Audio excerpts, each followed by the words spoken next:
वालिदैन अगर नाराज है तो अल्लाह आपसे नाराज है, वालिदैन खुश है तो अल्लाह आपसे खुश है। आज घर जाकर अपने वालिदैन से एक सवाल करें, क्या अम्मी आप मुझसे खुश हैं? अगर वो कहती हैं हाँ बेटा मैं तेरे से बहुत खुश हूँ, तो समझ जाए कि रब्बे कायनात अल्लाह आपसे खुश है। अगर आपकी अम्मी ने गलती से कह दिया नहीं बेटा तू मुझे बहुत सताता है, मेरी सुनता नहीं है, तो समझ जाएं कि आप खसारे में हैं। जो वालिदैन आपके लिए जी रहे हैं और उनको हम कितना परेशान करने वाले हो गए। आज तमाम नौजवान बच्चे रुलाते हैं वालिदैन को। क्या आप लोग रुलाने के लिए पैदा हुए हैं? मुनव्वर जमा जब पैदा हुआ था तो मुनव्वर जमा की वालदा अगर 2 दिन 3 दिन दूध ना पिलाती तो उसी वक्त मुनव्वर जमा का इंतकाल हो जाता। एक डिलीवरी माँ जब देती है, बच्चा पैदा करती है, आपको पता भी है कि कितने पेन से गुजरती है। आप स्कूल के बच्चों से मैं एक बेहतरीन एग्जाम्पल देकर समझाता हूँ। क्या आपने कभी हाथ में क्रिकेट बैट पकड़ा है? कभी आपने क्रिकेट खेला है? एक बॉल होता है कॉक बॉल, जो आकर कभी एल्बो को लगता है फास्ट बॉलर का, तो जो झंझनाहट होती है ना, ये हाथ पूरा सुन्न हो जाता है। 2 महीने तक ये हाथ हिला नहीं सकते आप, इतना पेन होता है सिर्फ बॉल एल्बो को लगने से। अगर कभी हड्डी टूट जाए एक्सीडेंट में तो ये पैर आप जमीन पर 1 सेकंड के लिए नहीं रख सकते हैं। कभी गाड़ी से आप गिर गए और आपको चेक करना है, हैबत तारी हो गई है कि कहीं हड्डी टूटी तो नहीं, तो आप ज़मीन पे पैर रखने की कोशिश करें। अगर नहीं रख पा रहे हैं तो समझ लें कि आपके पैर की हड्डी टूट गई है। तो एक हड्डी जब टूटती है तो ज़मीन पर आप 1 सेकंड के लिए पैर नहीं रख सकते। ऐसे जिस्म के जितने हड्डियां हैं बैक वक्त जब टूट जाते हैं तो कितना पेन होता होगा। वो पेन सहकर माँ पैदा करती है, और पैदा करने के बाद मेरा लाल कहाँ है वो फिक्र रहती है, और अपने सीने से उस दर्द में भी अपने बच्चों को दूध पिलाती है। अगर वो दूध ना पिलाएं 3 दिन तो बच्चा बेचारा मासूम वहीं दम तोड़ता है। आपकी माँओं ने वो दर्द सहकर आपको पैदा किया है, वो दर्द में आपको दूध पिलाकर आपको बड़ा किया है। वो आपको दूध पिलाया और आज आप आंसू उनकी आंखों से बहते हुए देख सकते हो। आप रुला रहे हो अपनी माँ को, वो माँ को रुला रहे हो जिसकी मिसाल अल्लाह लेता है। अल्लाह को कहना है आई लव यू बोलता है अल्लाह सुब्हानहू व तआला। बच्चे जब लड़कियों को बोलते हैं तो लड़की कितनी खुश हो जाती है। लड़की जब एक लड़के को बोलती है आई लव यू तो कितना खुश हो जाते हैं। तो अल्लाह भी कहता है आई लव यू। अल्लाह ने अब बल्कि लव लेटर लिखा है इंसान को। वो लव लेटर का नाम क्या है? कुरान है। अल्लाह चाहता है इसलिए अल्लाह ने ये लेटर लिखा है, ये मैसेज दिया है पूरे आलम के लिए। अल्लाह ने ये दिया है क्योंकि अल्लाह नहीं चाहता है कि कोई दोज़ख में जाए, कोई जहन्नुम में जलते रहें। अल्लाह बेपनाह चाहता है, और अपनी चाहत को बताने के लिए क्या मिसाल ले रहा है अल्लाह सुब्हानहू व तआला? अल्लाह मिसाल ले रहा है कि तेरी माँ तुझे जितना चाहती है ना, उससे 70 गुना ज़्यादा मैं चाहता हूँ। तो अल्लाह मिसाल भी ले रहा है। तो किसकी मिसाल ले रहा है? तेरी गर्लफ्रेंड करके नहीं बोल रहा है। अल्लाह कह रहा है तेरी माँ तुझे जितना चाहती है, क्योंकि अल्लाह को पता है कितना दर्द सहकर माँ ने जना है तुझे, और कितने मुश्किलों से तुझे माँ ने तुझे बड़ा किया है। आज ज़रा थोड़ा सा आप में दम क्या आ गया? दौड़ना क्या सीख गए हो आप? साइकिल चलाना क्या सीख गए हो? जिम जाकर थोड़ा वज़न उठाना क्या सीख गए हो? आप बाप वालिद के ही सीने पे चढ़ रहे हो, वालिद को ही रुलाने वाले बन गए हो, माँ को रुलाने वाले बन गए हो। 12 साल उम्र नहीं है, 1-1 डब्बी सिगरेट पी रहे हैं बच्चे। 7th स्टैंडर्ड के बच्चों को सिगरेट पीते हुए देख रहा हूँ मैं। 8th स्टैंडर्ड के बच्चों को ड्रग्स में मुलविस होते हुए देखी मेरी आंखों ने। दर्द होता है, जिंदगी पूरी तबाह करते हैं। और ऐसे जो बच्चे सिगरेट, शराब, ड्रग्स में मुलविस है, वो बेचारे शादी करते हैं। एक मासूम बच्ची बड़े ख्वाब लेकर आती है कि मेरा हस्बैंड ऐसा होगा, मुझे ऐसी खुशी देगा, मुझे ऐसी ज़िंदगी देगा। उस बेचारी को क्या मालूम ये रोज़ 2-2 डब्बी सिगरेट पीता है, और रोज़ ड्रग्स लेता है, शराब पीता है। और ये जो रोज़ाना ड्रग्स, रोज़ाना सिगरेट, रोज़ाना शराब पीकर आप शादी करते हो और बच्चे पैदा करते हो, और बीमार बच्चे पैदा होते हैं। बाद में बच्चों में, लंग्स में बच्चों में प्रॉब्लम्स पाए जाते हैं, और अपाहिज बच्चे आप पैदा कर रहे हो, और बच्चों को आप तकलीफ़ दे रहे हो। वो बच्चा पैदा भी होता है तो कमज़ोर पैदा होता है, उसके सीने में दर्द, उसके लंग्स में इन्फेक्शन, वो सांस लेने में शिकायत। ये क्यों? ये जेनेटिक्स है कि वालिद में वो तमाम बीमारियां सीने में दफन है, वो चीज़ मुंतकिल होती है बच्चों में, और कैसे आने वाली नस्ल को तबाह कर रहे हैं। आप याद रखें, आपके वालिदैन ने आप पर जितना पैसा खर्चा है, आज रात आप कसम खाइए उससे 1000 गुना ज़्यादा आप अपने वालिदैन पर खर्चेंगे इंशाअल्लाह। उन्हें हज कराकर, उन्हें उम्रा कराकर, उनके हयात में उनके नाम पर मस्जिदें बनाकर, उनके हयात में यतीम खाने बनाकर, उनकी हयात में स्कूल्स बनाकर, उनकी हयात में उनके नाम के लाइब्रेरीज मोहल्लों में बनाकर आपको खुश करना है अपने वालिदैन को। लेकिन 12 साल में ये ख्वाब कहाँ होते हैं? करोड़ों में एक के होते हैं जिसका नाम मौलाना अबुल कलाम आज़ाद है। इसी उम्र में घर में लाइब्रेरी सेटअप की थी आपने। आपके घर में क्या लाइब्रेरी है? शिवना के नौजवान या 12 साल 15 साल के बच्चों से मैं सवाल करता हूँ, कॉलेज के बच्चों से मैं सवाल करता हूँ कि आपके घर में किताबें हैं? वो स्कूल के किताबें नहीं कह रहा हूँ मैं, वो तो लाजिम सबके यहाँ होती हैं। हिस्ट्री की किताबें हैं। मैं हज़रत मौलाना हुज़ैफ़ा बस्तानवी साहब से इन दिनों बहुत ट्रैवल कर रहा हूँ। मुझे एक दफ़ा बताए थे जब आपकी उम्र 12 साल थी तो आप इंडिया की सारी हिस्ट्री पढ़ चुके थे। एक गलती की है, IAS का एग्ज़ाम नहीं लिखे आप। वो लिखते हैं तो आज एक आलिम दीन, एक IAS ऑफिसर भी होता है। 12 साल में आपने इंडिया की पूरी हिस्ट्री पढ़े। मैं कार में न जाने ये स्टेट से वो स्टेट, एक जगह से दूसरी जगह कितना ट्रैवल किया हूँ, और ये हमेशा पढ़ते हुए नज़र आए मुझे, हमेशा मुताला करते हुए नज़र आए, हमेशा किताबों में इतने किताबें लेके आते हैं। कभी सफ़र में जाते हैं तो सफ़र में तो लोग थके हुए रहते हैं, सोना पसंद करते हैं। वो कच्ची रोडों पर एक नौजवान आलिम के हाथ में किताब है तो सीने से दर्द नहीं तो क्या निकलेगा? ये दर्द आप लोग के सीने में भी होना बेहद ज़रूरी है। फिक्र होना है। जो मैंने आपको बातें बताई ना कि मुझे टीचर बनना है, मुझे डॉक्टर बनना है, मुझे इंस्पेक्टर बनना है, मुझे इंजीनियर बनना है, कसम खुदा की बहुत छोटी सोच है। आप सिर्फ आपके लिए सोच रहे हो। याद रखें शिवना के नौजवान बच्चों, जिस दिन आप आवाम की फिक्र करेंगे अल्लाह सुब्हानहू तआला बेपनाह मदद करना शुरू कर देगा आपकी। आप सोचेंगे कि मुझे इंजीनियर बनना है तो छोटी हेल्प आएगी अल्लाह से। क्यों? आपकी नीयत छोटी है।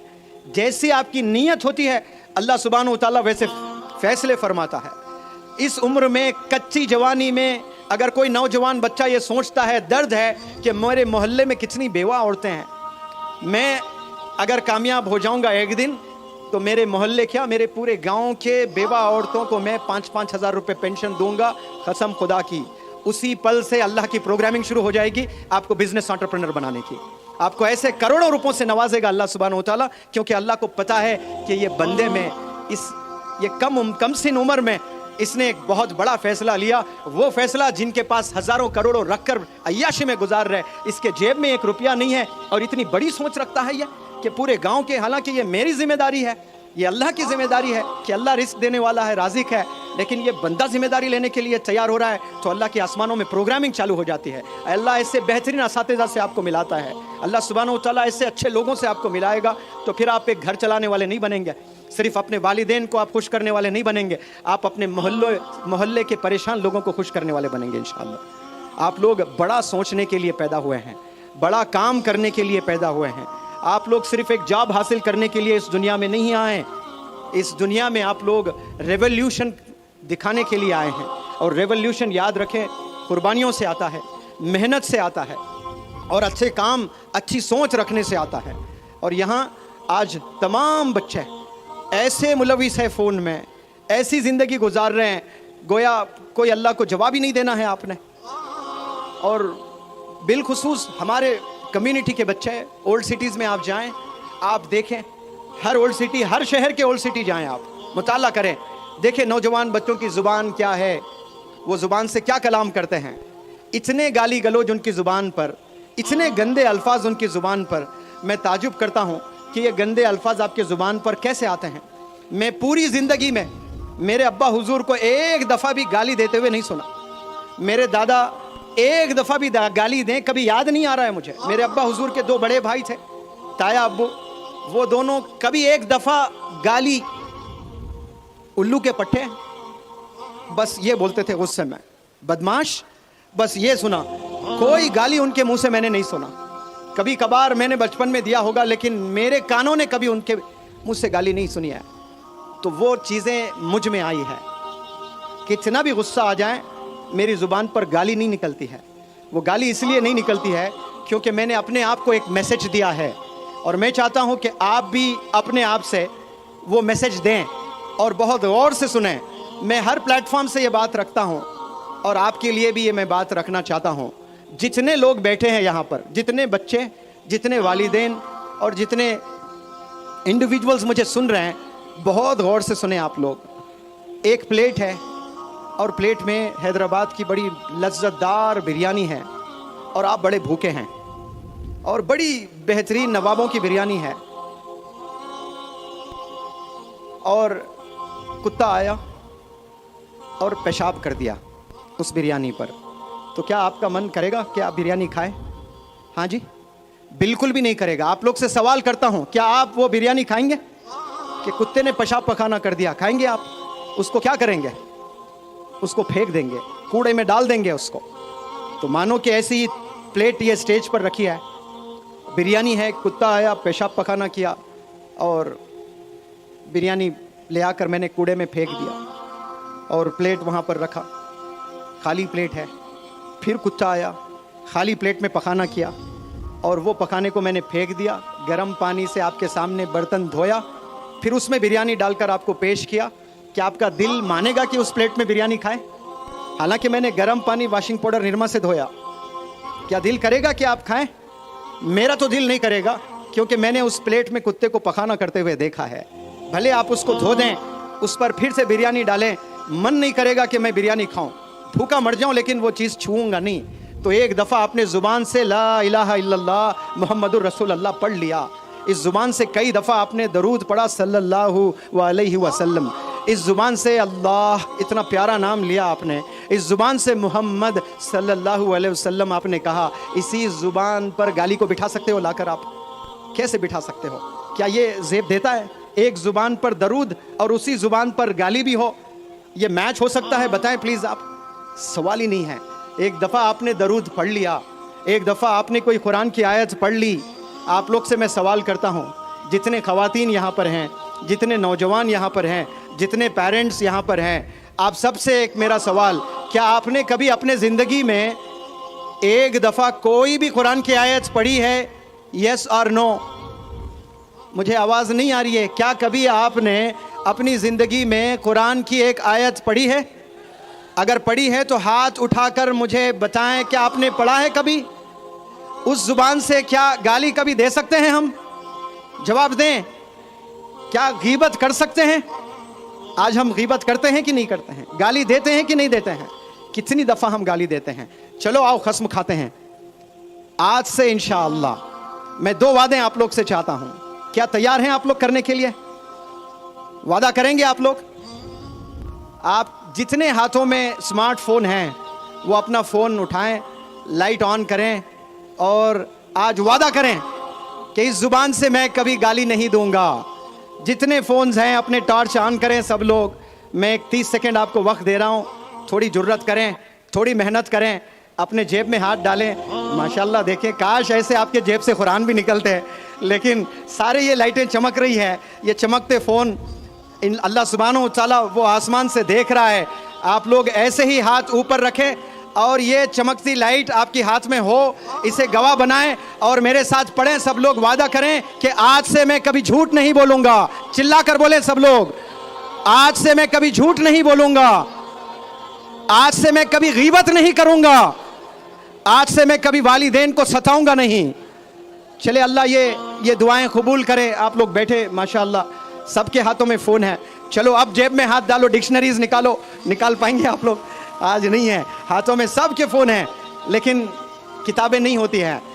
बिना फ़ोन हम जी भी नहीं सकते हैं। मैं कोई फ़ोन का दुश्मन नहीं हूँ, लेकिन याद रखें फ़ोन को स्मार्टली यूज़ करना शुरू करें। आप लोग स्मार्टली यूज़ करेंगे इंशाअल्लाह तो आप लोग कामयाब होंगे। वरना आने वाले 10 साल 20 साल के बाद ऐसे परेशान ज़िंदगी आप गुजारने वाले हैं जो आपको ज़रा भी आइडिया नहीं होगा।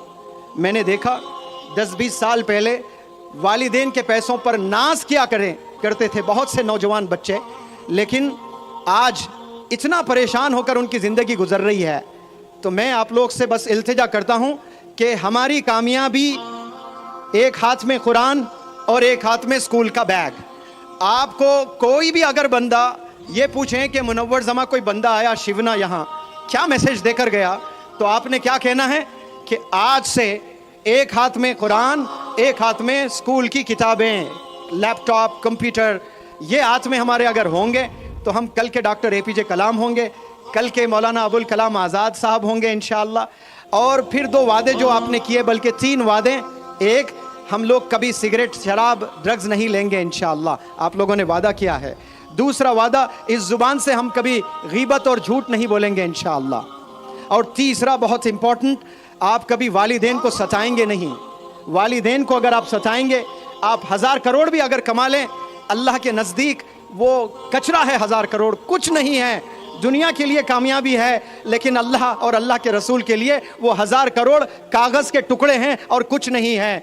और अल्लाह नाराज़ होता है आपके जो वालिदैन आपके लिए जी रहे हैं, और उनको हम कितना परेशान करने वाले हो गए। आज तमाम नौजवान बच्चे रुलाते हैं वालिदैन को। क्या आप लोग रुलाने के लिए पैदा हुए हैं?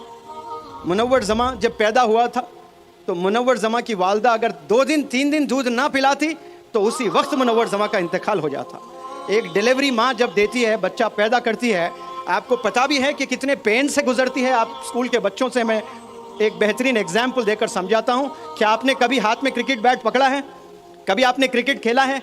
एक बॉल होता है कॉक बॉल, जो आकर कभी एल्बो को लगता है फास्ट बॉलर का, तो जो झंझनाहट होती है ना, ये हाथ पूरा सुन्न हो जाता है। 2 महीने तक ये हाथ हिला नहीं सकते आप, इतना पेन होता है सिर्फ बॉल एल्बो को लगने से। अगर कभी हड्डी टूट जाए एक्सीडेंट में तो ये पैर आप ज़मीन पर 1 सेकंड के लिए नहीं रख सकते हैं। कभी गाड़ी से आप गिर गए और आपको चेक करना है, हैबत तारी हो गई है कि कहीं हड्डी टूटी तो नहीं, तो आप ज़मीन पे पैर रखने की कोशिश करें। अगर नहीं रख पा रहे हैं तो समझ लें कि आपके पैर की हड्डी टूट गई है। तो एक हड्डी जब टूटती है तो ज़मीन पर आप 1 सेकंड के लिए पैर नहीं रख सकते।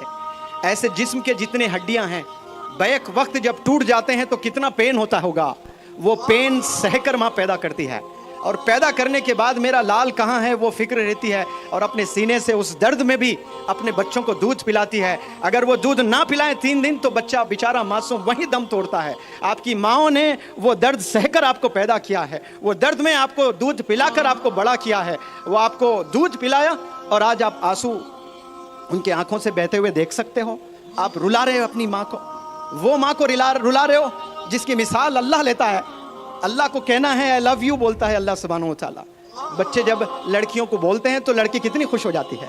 लड़की जब एक लड़के को बोलती है आई लव यू तो कितना खुश हो जाते हैं। तो अल्लाह भी कहता है आई लव यू। अल्लाह ने बल्कि लव लेटर लिखा है इंसान को। वो लव लेटर का नाम क्या है? कुरान है। अल्लाह चाहता है इसलिए अल्लाह ने ये लेटर लिखा है, ये मैसेज दिया है पूरे आलम के लिए। अल्लाह ने ये दिया है क्योंकि अल्लाह नहीं चाहता है कि कोई दोज़ख में जाए, कोई जहन्नुम में जलते रहें। अल्लाह बेपनाह चाहता है, और अपनी चाहत को बताने के लिए क्या मिसाल ले रहा है अल्लाह सुब्हानहू व तआला? अल्लाह मिसाल ले रहा है कि तेरी माँ तुझे जितना चाहती है ना, उससे 70 गुना ज़्यादा मैं चाहता हूँ। तो अल्लाह मिसाल भी ले रहा है। तो किसकी मिसाल ले रहा है? तेरी गर्लफ्रेंड करके नहीं बोल रहा है। अल्लाह कह रहा है तेरी माँ तुझे जितना चाहती है, क्योंकि अल्लाह को पता है कितना दर्द सहकर माँ ने जना है तुझे, और कितने मुश्किलों से तुझे माँ ने तुझे बड़ा किया है। आज ज़रा थोड़ा सा आप में दम क्या आ गया? दौड़ना क्या सीख गए हो आप? साइकिल चलाना क्या सीख गए हो? जिम जाकर थोड़ा वज़न उठाना क्या सीख गए हो?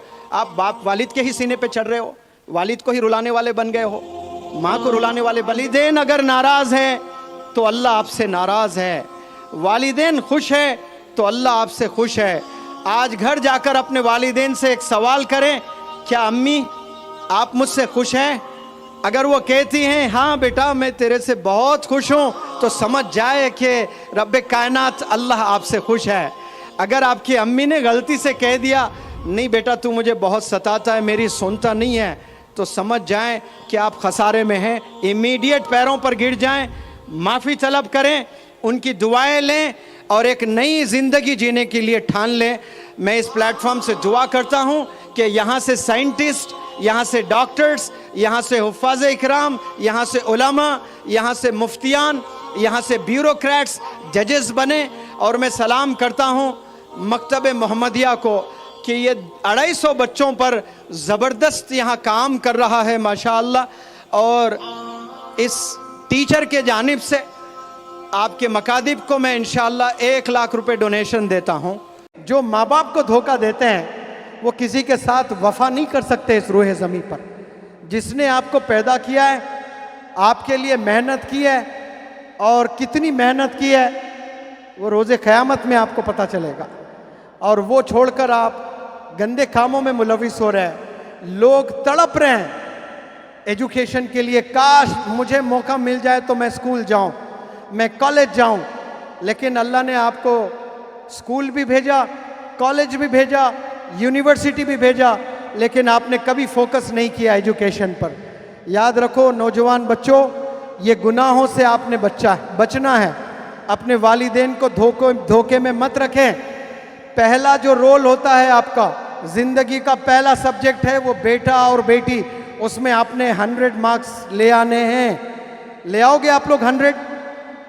तो जिना नहीं करना है आपने, गुनाह नहीं करना है आपने। मैं अश्योरेंस के साथ कह सकता हूं, पिछले 500 साल में जितने लोगों ने जो गुजर गए, गुनाह को लेकर तसव्वुर भी नहीं किए कभी कि ऐसा गुनाह हम कर सकते हैं। आज के नौजवान 100 बच्चे मिलकर 10 मिनट में मोबाइल में कमरों में बैठकर वो गुनाह कर डाले हैं। जो 500 साल में जो लोग सोचे भी नहीं, तसव्वुर भी नहीं किए, वैसे तमाम गुनाह आज मोबाइल के ज़रिए से हो रहे हैं। जो मोबाइल हाथ में नौजवान बच्चे थामे हैं, मैं उसको मोबाइल नहीं कहता हूँ, मैं उसको कैंसर कहता हूँ। वालिदैन उनके हाथ में कैंसर की डिजीज़ को थामा है। ये लो बेटा अपने करियर को तबाह कर लें, ये लो बेटा आने वाली नस्लों को तबाह कर लें। और ये मोबाइल हाथों में थाम कर न जाने कितने नौजवान बच्चे आज डिस्ट्रैक्टेड हैं, पढ़ाई से दूर है। रिसर्च कहता है कि अगर कोई बंदा 3 घंटे से ज़ायद मोबाइल इस्तेमाल करता है, उसका स्क्रीन टाइम 3 घंटे हैं, तो फिर उसको बीमारी है, उस बीमारी का नाम है एडिक्शन।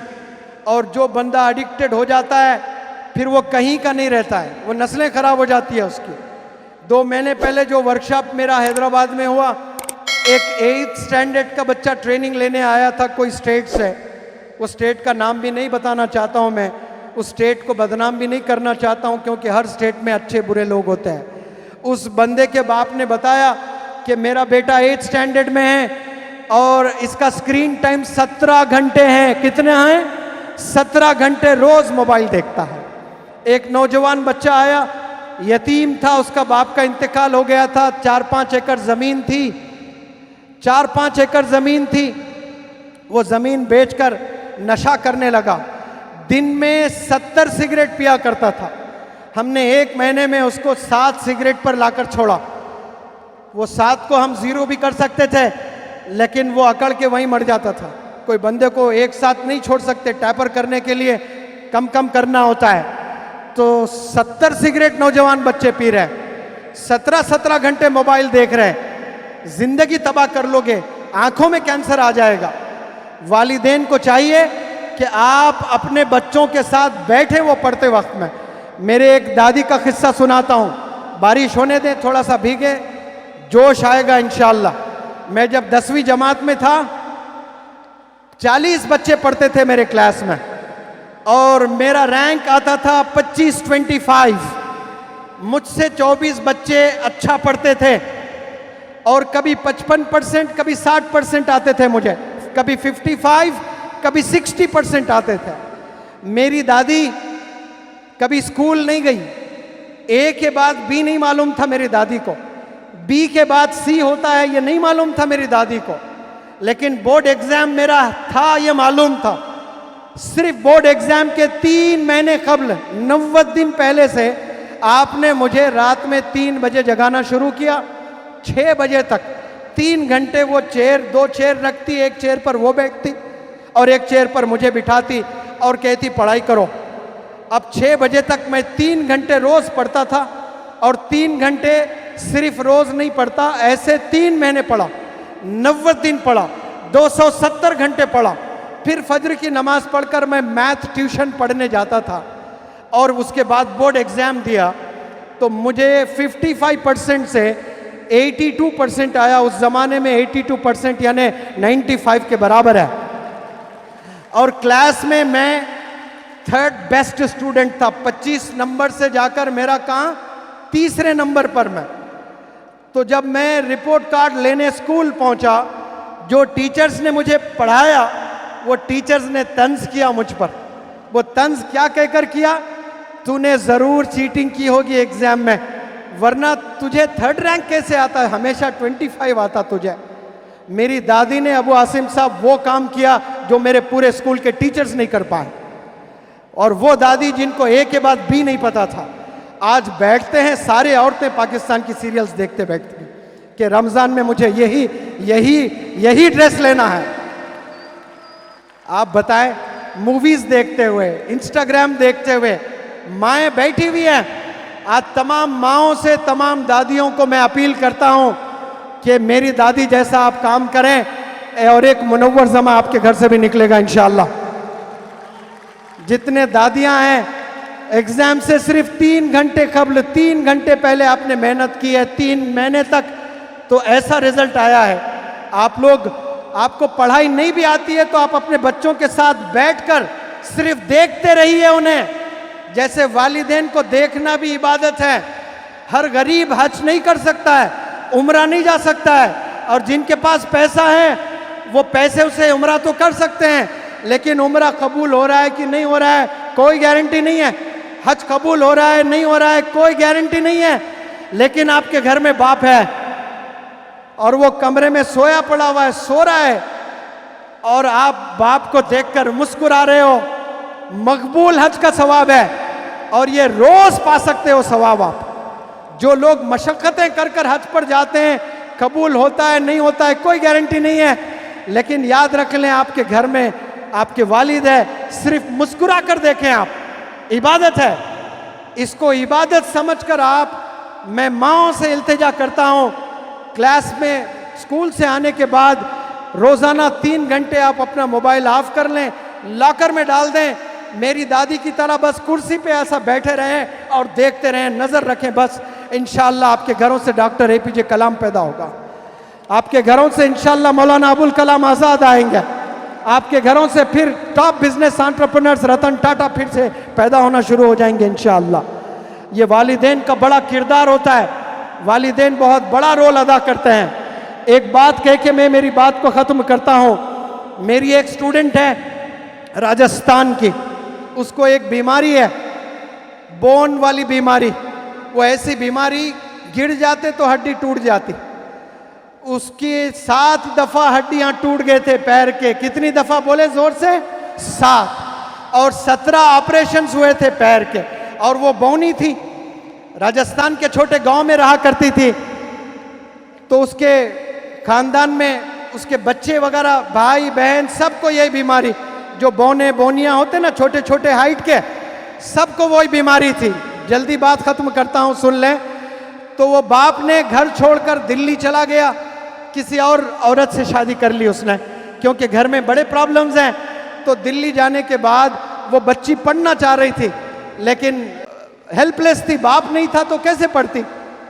तो वो बच्ची की दादी ने अपने बाप को कहा, तूने घर तो बेसहारा छोड़कर दिल्ली चला गया, किसी औरत से शादी कर ली तूने, 4 बच्चे हैं या 3 बच्चे हैं, बेसहारा कर दिया, कम से कम एक बच्ची पढ़ना चाहती है, दिल्ली बुला ले।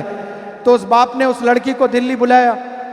अब वो बच्ची गवर्नमेंट स्कूल में पढ़ने लगी, अच्छे मार्क्स लाने लगी। उसकी सौतेली बहन थी, तो सौतेली माँ ने उसमें हसद हुआ और कहने लगी कि आज से 7 बजे के बाद तू पढ़ाई नहीं करेगी, बिजली की बिल बड़ी जम के आ रही है, तूने पढ़ाई नहीं करना है, 7 बजे से कोई लाइट नहीं चलेगी। तो वो बंदी सुबह 4 बजे उठकर पढ़ती और अच्छे मार्क्स आते, और माँ में और हसद होती और जुल्म करने लगती है। तो फिर उसके पास 2 चॉइस थे, इतना जुल्म करने लगी, अब वो सह नहीं पा रही थी।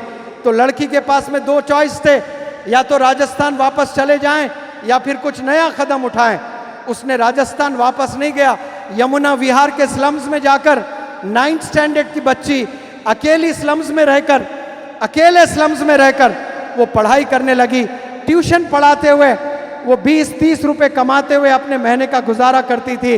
उसने 10th पास किया, उसने 11th पास किया, उसने 12th पास किया, उसने ग्रेजुएशन भी करना शुरू किया। और वो अपने इंटरव्यू में बता रही थी कि मैं रोटी बनाती थी और सालन नहीं बनाती थी, पैसे नहीं होते थे, वक्त नहीं होता था, पढ़ने में वक्त जाता था। 3-3 दिन तक वही सूखे रोटी पानी में डुबो कर खाती थी, पानी में डुबो कर खाती थी। वो मेरा पर्सनालिटी डेवलपमेंट वर्कशॉप अटेंड की है, वो टॉप की स्पीकर बनी, कोरिया गई है 3 दफ़ा, जापान 1 साल की लीडरशिप ट्रेनिंग ली है, उसके बाद 2016 में उस लड़की ने यूपीएससी का एग्ज़ाम लिखकर पहले अटेम्प्ट में वो आईएएस ऑफिसर का एग्ज़ाम कामयाब किया उसने। उसके साथ कोई नहीं थे। यमुना विहार के स्लम में नौजवान अकेली बच्ची ट्यूशन पढ़ाते हुए, जिसके 17 सर्जरीज हुए हैं, 7 फ्रैक्चर्स हुए हैं, अकेली तन्हा बच्ची मेहनत करके आज टॉप ऑफिसर बनी है। आपको अल्लाह ने हाथ दिए हैं, पैर दिए हैं, स्कूल जाए, आप भी आईएएस ऑफिसर बन सकते हैं। ऐसे न जाने कितने एग्जाम्पल्स हैं। 2008 में मैंने पढ़ाना शुरू किया तो एक ऑस्ट्रेलिया का एक बंदा, बड़ा टॉप का मोटिवेशनल स्पीकर, उसको इंडिया बुलाने की बातें चल रही थी। उस ज़माने में वो एक दिन के 25 लाख रुपए डिमांड करता था। ये अलग बात है कि मुनव्वर जमा कोई डिमांड नहीं करता है। इंडिया में पूरा इंडिया घूमा हूं, 1 रुपया भी मैं नहीं लेता हूं। अबू आसिम साहब को अल्लाह सुब्हानहू तआला ने शोहरत दौलत से नवाजा। मैं 20 लाख मेरी फ़ी कहता तो वो 25 लाख देते मुझे। लेकिन मैंने अबू आसिम साहब से कहा, अबू आसिम साहब मैं आऊँगा आपके पास में। वो 1 साल से मुझे फ़ोन किए जा रहे थे, मैं टाल रहा था, मसरूफ़ था। लेकिन आपको मैंने बताया जब भी आऊँगा 1 रुपया भी नहीं लूँगा और मेरे ही फ्लाइट से मैं आऊँगा। मैं बोलने के पैसे नहीं लेता हूँ। लोग 20-20 लाख रुपए देते हैं मोटिवेशनल टॉक्स के, मैं नहीं लेता हूँ। वो बंदा 25 लाख रुपए लेता था और वो सही करता था लेकर। उसके 2 हाथ नहीं थे, 2 पैर नहीं थे, ये जो पंजे हैं जाकर कमर से लगे हुए थे, बस ना हाथ है ना पैर है। वो बेहतरीन मोटिवेशनल स्पीकर। वो स्विमिंग भी किया करता था, वो कंप्यूटर भी चलाता था, वो खुद से खाना भी बनाता था मशीन पर। अल्लाह ने आपको 2 हाथ दिए हैं, 2 पैर दिए हैं, 2 आंख दिए हैं, दिमाग दिया है, जिससे हम अशरफ कहलाते हैं। हम परिंदों की तरह उड़ तो नहीं सकते हैं, मछलियों की तरह हम लोग तैर तो नहीं सकते हैं, जानवरों की तरह हम दौड़ तो नहीं सकते हैं, लेकिन जानवरों से तेज दौड़ने वाले कार्स हमने बना लिया है। मछलियों से तेज हम तैर नहीं सकते, लेकिन मछलियों से तेज चलने वाले शिप्स हमने बना लिया। परिंदों से तेज हम उड़ तो नहीं सकते हैं, लेकिन हमने जहाज बनाकर परिंदों को पीछे कर दिए। ये पॉसिबल सिर्फ एजुकेशन से हुआ है। जहाज बने हैं तो एजुकेशन से बने हैं, कश्तियां बनी हैं तो एजुकेशन से बने हैं, मोबाइल फोन्स बने हैं तो एजुकेशन से बने हैं। पहले एक घर में 20-20 बच्चे हुआ करते थे, एक माँ 20-20 बच्चों की खिदमत करती थी। 20-20 बच्चों के कपड़े धो धो कर शोल्डर्स घिस जाते थे। एक एजुकेशन की वजह से किसी बंदे ने वॉशिंग मशीन बना दिया, उसने अपनी माँ को गिफ्ट नहीं दिया, उसने दुनिया की तमाम माँओं को गिफ्ट दे दिया। ऐसे गिफ्ट देने वाले बनो। मसाले कूट कूट कर शोल्डर्स की हालत अजीब हो जाती थी माँओं की। किसी ने ग्राइंडर बनाया तो अपनी माँ को गिफ्ट नहीं दिया, उसने पूरी माँ को गिफ्ट दिया है। ये पॉसिबल कैसे हुआ है? ये एजुकेशन की वजह से हुआ है। पहले लोग हज पर जाया करते थे तो 6 महीने लगते, 8 महीने लगते, किसी को 1 साल लगते, लेकिन किसी ने जहाज बना दिया तो 3-4 घंटे में हम जद्दा पहुंच जाते हैं। ये पॉसिबल एजुकेशन से हुआ है। आज कोई अमेरिका में बैठ रहा है, 1 सेकंड में, पहले खत लिखते थे अस्सलाम वालेकुम, अमेरिका पहुंचने के लिए 1 महीना लगता था, वहां से जवाब आता था वालेकुम अस्सलाम, और 1 महीना लगता था। किसी ने मोबाइल इजाद किया, अस्सलाम वालेकुम, उसी नेक्स्ट मूवमेंट में वालेकुम अस्सलाम जवाब आता है। ये एजुकेशन से हुआ है। आप लोग एजुकेशन छोड़कर पैसे के पीछे मत भागे, आप लोग एजुकेशन के पीछे भागे, इंशाल्लाह पैसा आपके पीछे दौड़ता चले आएगा। मैं आप सब लोग से इल्तिजा करता हूं, कामयाबी सिर्फ और सिर्फ एजुकेशन में है। बच्चों को खूब पढ़ाएं और बच्चों पे नजर रखें। आप लोग ऐसे नहीं कि बच्चों को स्कूल भेज रहे हैं, बच्चों पर नजर रखें, टीचर्स को गिफ्ट दें, टीचर्स के लिए दुआएं करें। मैं हर रोज जब से कोरोना आया है 2021 से 2024 तक मेरी क्लासरूम में मैं कदम रखता हूं तो 2 रकात सलातुल हाजत नमाज पढ़कर वो स्टूडेंट्स जो ज़ेरे तालीम है, वो स्टूडेंट्स जो माजी में मुझसे पढ़े, वो स्टूडेंट्स जो मुस्तकबिल में मुझसे पढ़ने वाले हैं, उनके लिए, उनके तमाम फैमिली मेम्बर्स के लिए, सबके लिए मैं हिफाजत की और कामयाबी की दुआएं करके मैं क्लासरूम में कदम रखता हूं। आज गोवंडी में आकर बारिश में भीगते हुए मैंने स्पीच दी है। मेरे दोस्त शाहनवाज भाई के घर में मैंने दाल रोटी खाकर 2 रकात सलातुल हाजत नमाज पढ़कर आप लोग की कामयाबी की दुआ मैंने की है। आप लोग के मुस्तकबिल के लिए दुआ मैंने की है। इस प्रोग्राम की कामयाबी के लिए मैंने दुआ की है। अबू आसिम साहब बड़े घबरा रहे थे, 4-4 दफ़ा बोल रहे थे बारिश हो जाएगी। मैंने कहा बिल्कुल नहीं होगी सर। वो कह रहे हैं बादल मंडरा रहे हैं, अंधेरा अंधेरा सा लग रहा है। ये देखो कैसा उजाला है गोवंडी में। सब लोग अपनी मोबाइल लाइट थोड़ा ऑन करके उजाला दिखाइए। अबू आसिम साहब को थोड़ा सा मैं स्टेज पर बुलाता हूँ। अपने लाइट्स ऑन करके, अपने लाइट्स ऑन करके, अपने लाइट्स ऑन करके, अपने लाइट्स ऑन करके अबू आसिम साहब को दिखाइए कि हम तूफानों से डरने वाले नहीं हैं। हम तूफानों से डरने वाले नहीं हैं। मेरे साथ बोले सब, हम तूफानों से डरने वाले नहीं हैं। तो फिर क्या है? बोले हम तूफानों से लड़ने वाले हैं। मंजिल से आगे बढ़कर मंजिल तलाश कर, मंजिल से आगे बढ़कर मंजिल तलाश कर। मिल जाए तुझको दरिया तो समंदर तलाश कर। हर शीशा टूट जाता है पत्थर की चोट से, पत्थर ही टूट जाए वो शीशा पैदा कर। ये जोश नौजवानों में होना चाहिए। सजदों से तेरे क्या हुआ, सदियां गुजर गई। सजदों से तेरे क्या हुआ, सदियां गुजर गई। दुनिया तेरी बदल दे वो सजदा तलाश कर। एक ऐसा भी सजदा कर ले जो तेरी दुनिया बदल जाए। मैं अबू आसिम साहब को शुक्रिया अदा करता हूं। ऐसी बेहतरीन ऑडियंस आपने दी है माशाल्लाह। ऐसा ज़बरदस्त जोश, बारिशों से लड़े हैं, भीगते हुए नौजवान, बच्चियां, औरतें सब यहाँ पर 2-3 घंटे में माजिरत भी चाहता हूँ। आधा घंटा मुझे आने में देर हुई है। हैदराबाद में पढ़ा कर मैं आया, फिर मेरी नमाजें भी बाकी थी, मुझे नमाजें भी पढ़ना था। और एडिशनल डीजी साहब भी आए हैं। मैं सल्यूट करता हूँ एडिशनल डीजी साहब को। और मैं एडिशनल डीजी साहब से इल्तिजा करता हूँ, मुझे पता चला है कि आप ज़बरदस्त मोटिवेशनल स्पीकर है। आपके मुंह से मुझे डर भी लग रहा है, थोड़ा दूर ही रहता हूँ, लेकिन आपको सल्यूट करते हुए रिक्वेस्ट करता हूँ, ये नौजवान, ये बच्चे बच्चियाँ, ये औरतें, ये सब आपके हैं सर। इन्हें एक मार्ग दीजिए, एक डायरेक्शन दीजिए, एक मोटिवेशन दीजिए। जी प्रकाश सर, कृष्ण प्रकाश सर, आप हमेशा प्रकाश रहें, आबाद रहें, कामयाब रहें, आपकी सेहत बेहतरीन रहे। A big round of applause for great officer.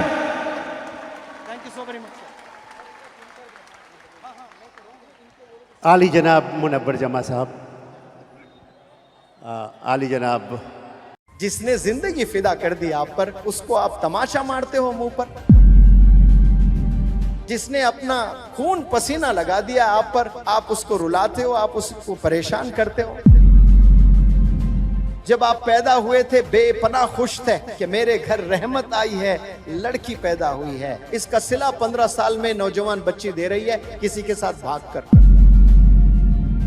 मेरे घर लड़का पैदा हुआ, वारिस आया है, बहुत फख्र महसूस कर रहा था बाप। जब बाप को एक वारिस मिलता है ना, उसको पूरी दुनिया मिल जाती है। इसका सिला नौजवान दे रहा है ड्रग्स में इन्वॉल्व होकर। आपकी अम्मी, आपके अब्बू एक टीम बनकर आप पर फिदा हो गए, आपकी ग्रूमिंग में लग गए, आपके रेजिंग में लग गए, खिलाने में लग गए, पिलाने में लग गए, पहनाने में लग गए, पढ़ाने में लग गए। और 15 साल के बाद आप रिवेंज ले रहे हो, बदला ले रहे हो, जलील कर रहे हो। वालिदैन प्यारे बच्चों मर जाते हैं, कसम खुदा की उनकी दुआएं जिंदा रहती है। वालिद तो इंतकाल हो गया, वालिद की दुआ जिंदा रहती है। माँ इंतकाल हो गया, माँ की दुआएं जिंदा रहती है। मैं गारंटी से कहता हूं 50 और 60 साल के जितने भी वालिदैन इस रूह जमी पर अभी जिंदा हैं, उनमें 80% परेशान है अपने बच्चों को लेकर, अपने ही बच्चों को लेकर परेशान है। और जब आप लोग पैदा हुए थे बेपनाह खुश थे कि मेरे घर रहमत आई है, लड़की पैदा हुई है, मेरे घर लड़का पैदा हुआ, वारिस आया है, बहुत फख्र महसूस कर रहा था बाप। जब बाप को एक वारिस मिलता है ना, उसको पूरी दुनिया मिल जाती है। और एक बेटी पैदा होती है तो बाप बेपनाह खुश हो जाता है, ये तो रहमत आई है अल्लाह की। बेपनाह पैसे नहीं थे, कहां कहां जाकर दूसरों से उधार लेकर दावतें करने लगा। बहुत खुश था, बच्चों को अच्छे अच्छे कपड़े लाने लगा, खिलौने लाने लगा। जेब में पैसे नहीं है, लेकिन दोस्त से उधार लेकर छोटे छोटे खिलौने, जाकर बाजार से चॉकलेट लाने लगा, आइसक्रीम खिलाने लगा, पार्क ले जाने लगा, क्या क्या सब करने लगा। इसका सिला 15 साल में नौजवान बच्ची दे रही है किसी के साथ भागकर। इसका सिला नौजवान दे रहा है ड्रग्स में इन्वॉल्व होकर। जो टीम बन गए, आपकी अम्मी आपके अब्बू एक टीम बनकर आप पर फिदा हो गए, आपकी ग्रूमिंग में लग गए, आपके रेजिंग में लग गए, खिलाने में लग गए, पिलाने में लग गए, पहनाने में लग गए, पढ़ाने में लग गए। सारे आपके लिए काम दोनों मिलकर एज ए टीम कर रहे हैं। और 15 साल के बाद आप रिवेंज ले रहे हो, बदला ले रहे हो, जलील कर रहे हो अपने वालिदैन को। सोचने की बात है, जिसने जिंदगी फिदा कर दी आप पर, उसको आप तमाशा मारते हो मुंह पर। जिसने अपना खून पसीना लगा दिया आप पर, आप उसको रुलाते हो, आप उसको परेशान करते हो। सोचे थोड़ा सा आप, अकेले तन्हा कभी ऐसा भी सोचे, जैसा आप सोचते हो वैसा तो सोच रहे हैं, सब सोच रहे हैं। कभी आप, मैं जो बोल रहा हूं ना, उस पॉइंट ऑफ व्यू से भी सोचिएगा। अरे हाँ भाई, सर जो बोल रहे हैं सही तो कह रहे हैं। दोनों मिलकर ये जिंदगी फिदा हो गए मेरे पर, मुझ पर अपने आप को खपा दिए। ये दोनों मेरे लिए ही जी रहे हैं लोग। इनका कोई और मकसद नहीं है, कोई एम नहीं है। बस इनका एम ये है कि मुझे पढ़ाएं, मुझे खिलाएं, मुझे पहनाएं, मुझे अच्छी जिंदगी दें। और वापस मैं क्या दे रही हूं मेरे अब्बू को, मेरे अम्मी को? मैं जलील कर रही हूं। मस्जिद जाने डर रहे हैं मेरे वालिद नमाज को लिए। क्यों? मैंने ऐसी घिनौनी हरकत कर दी कि मस्जिद में जाकर नमाज पढ़ने बाप डर रहा है, शर्मिंदगी से चेहरा नहीं दिखा पा रहा है। थोड़ा सा इमेजिन करें, आपके वालिद है, मस्जिद में नहीं जा पा रहे, वहां जहां बचपन से नमाज पढ़ा करते थे। आज आपने ऐसी हरकत कर दी जो वालिद मोहल्ले में किसी के मुंह दिखाने लायक नहीं रहे। आपकी हरकतों से ड्रग्स में इन्वॉल्व, शर्म आ रही है बाप को। गलियां बदलकर दूसरे गलियों से जा रहा है। ये नौजवान ऐसे तोहफे दे रहे हैं अपने वालिदैन को। फख्र महसूस करना, प्राउड फील करना, डैड आपके माम प्राउड फील करना, मेरी बेटी, खुश होना वालिदा। वालिदैन प्यारे बच्चों मर जाते हैं, कसम खुदा की उनकी दुआएं जिंदा रहती है। जो दुआएं आप लोग को किए थे ना वो माजी में, कभी रातों में किए, कभी जुमे में किए, कभी रोजे की हालत में किए, कभी इफ्तार करते हुए आंख से आंसू बहाए आप लोग के मुस्तकबिल के लिए। वालिद तो इंतकाल हो गया, वालिद की दुआ जिंदा रहती है। माँ इंतकाल हो गया, माँ की दुआएं जिंदा रहती है। तो देखने के लिए वालिदैन जिंदा नहीं होते हैं, लेकिन वो दुआएं जिंदा रहती है और वो दुआएं आपको बुलंदियों पर ले जाती हैं। और आज उफ भी नहीं कहना है, आप उफ तो दूर हाथ भी उठा रहे हैं, तेज आवाज में बात कर रहे हो, ऊंची आवाज में बात कर रहे हो, वालिदैन को रुला रहे हो आप लोग। ये रवैये को बदलिए, आप रिस्पेक्ट करना शुरू करें। फिर देखें इंशाअल्लाह अल्लाह कैसे आपको चमकाएगा। सब लोग को चमकने का शौक है, कामयाबी का शौक सबको है। फार्मूला आपके पास घर में है, कामयाब होने का फार्मूला आपके घर में है, दीन में भी दुनिया में भी। जन्नत में जाना चाहते हो तो बाप दरवाजा है, बाप को रुलाकर दरवाजा लॉक पड़ा हुआ है, नहीं जा पाओगे आप। माँ के कदमों के नीचे जन्नत है। माँ को रुलाकर, माँ को सताकर जन्नत के ख्वाब ना देखा करें आप लोग। तो जो भी जन्नत में जाने के ख्वाब देख रहे हैं वो जन्नत आपके घर में है, घर के बाहर नहीं है। आप लोग बाहर तलाशते हैं, मैकडॉनल्ड्स में तलाशते हैं, रिजॉर्ट्स में तलाशते हैं, पार्क्स में तलाशते हैं आप लोग। कितने लोग हज पर जाते हैं? लाखों, 30-35 लाख। क्या सबके हज कबूल होते हैं? सबके नहीं कबूल होते हैं, कुछ लोग के हज कबूल होते हैं। अब्बा हुजूर आराम कर रहे हैं सिर्फ, और आप गए कमरे में देखकर खुश हुए, ये मेरे अब्बा। मकबूल हज का सवाब मिलेगा। कौन से हज का सवाब? मकबूल हज। एक तो हज का सवाब, एक मकबूल हज का सवाब। यानी गोया आपके हज को अल्लाह ने कबूल कर लिया। क्योंकि अल्लाह जानता है सबके पास पैसे नहीं है, सब हज पर नहीं जा सकते। कोई बीमार है हज पर नहीं जा सकता, कोई मखरूस है हज पर नहीं जा सकता, कोई अपाहिज है हज पर नहीं जा सकता। वो बंदा अपने वालिदैन को मुस्कुराते हुए देखे, हज का सवाब मिलता है। लेकिन गफलत की जिंदगी में नौजवान जी रहे हैं, उन्हें पता ही नहीं। और हज पे जाते हैं, बड़े खुश होते हैं, वालिदैन को सता रहे हैं। तो अल्लाह को ऐसा हज भी नहीं चाहिए, ऐसे नमाज भी नहीं चाहिए। जो वालिदैन को 365 दिन रुलाते हो, और आप हज पर भी जा रहे हो, साल में 2 उम्रे भी कर रहे हो, 5 वक्त नमाज भी पढ़ रहे हो, चैरिटी भी दे रहे हो, लेकिन जो असल काम आपने करना है घर में, जो वालिदैन की खिदमत, उनकी रिस्पेक्ट, वो ना करें तो फिर कुछ नहीं है आप